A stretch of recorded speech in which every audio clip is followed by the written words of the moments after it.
This is an installation video for the Emperor Racing skid plate on my Yamaha TTR230.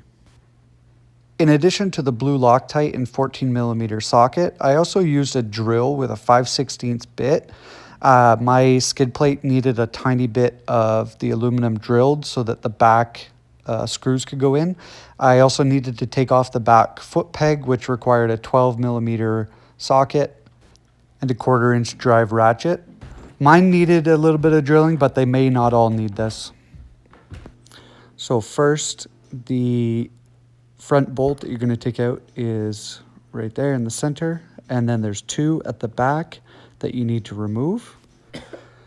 So you just remove the front bolt with a 14mm ratchet.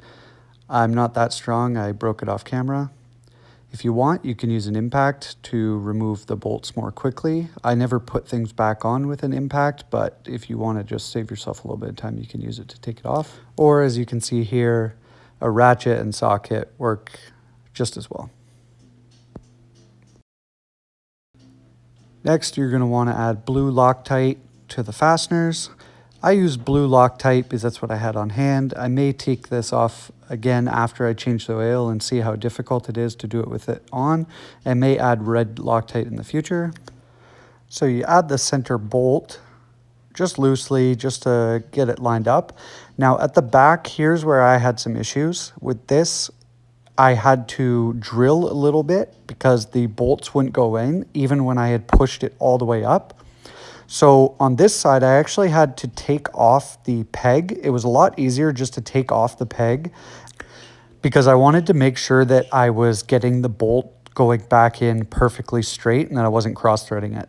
So here you can see the skid plate. It's a lot better coverage than the stock bars, and it protects the cases a lot better. I'm super happy with it. There's clearance with the muffler. It's pretty close.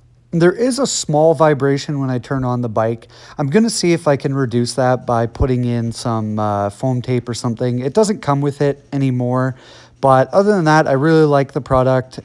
And the benefits you get from an aluminum skid plate over a plastic one for a little bit of vibration or noise is worth it to me. So that's it. Thank you for watching, and I'll be sure to do a video on how it holds up.